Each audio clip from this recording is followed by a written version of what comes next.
Lot number 249 by Sir Arthur Conan Doyle.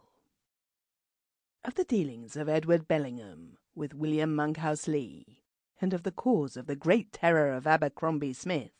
it may be that no absolute and final judgment will ever be delivered. It is true that we have the full and clear narrative of Smith himself, and such corroboration as he could look for from Thomas Styles the servant, from the Reverend Plumptree Peterson, fellow of Olds, and from such other people as chanced to gain some passing glance at this or that incident in a singular chain of events. Yet in the main the story must rest upon Smith alone, and the most will think that it is more likely that one brain, however outwardly sane, has some subtle warp in its texture, some strange flaw in its workings, than that the path of nature has been overstepped in open day in so famed a centre of learning and light as the University of Oxford.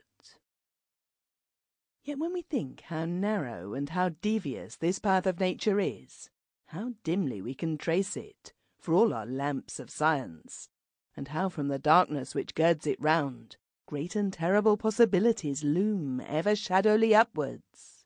it is a bold and confident man who will put a limit to the strange bypaths into which the human spirit may wander. In a certain wing of what we will call Old College in Oxford, there is a corner turret of an exceeding great age. The heavy arch which spans the open door has bent downwards in the centre under the weight of its years, and the grey lichen-blotched blocks of stone are bound and knitted together with withes and strands of ivy, as though the old mother had set herself to brace them up against wind and weather. From the door, a stone stair curves upwards spirally, passing 2 landings and terminating in a 3rd one, its steps all shapeless and hollowed by the tread of so many generations of the seekers after knowledge.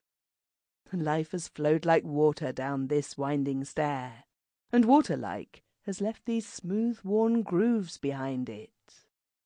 From the long-gowned pedantic scholars of Plantagenet days down to the young bloods of a later age, how full and strong has been that tide of young English life! And what was left now of all those hopes, those strivings, those fiery energies,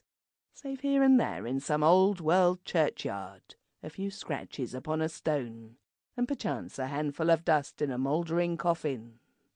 Yet here were the silent stair and the grey old wall, with bend and saltire and many another heraldic device still to be read upon its surface, like grotesque shadows thrown back from the... Sample complete. Ready to continue?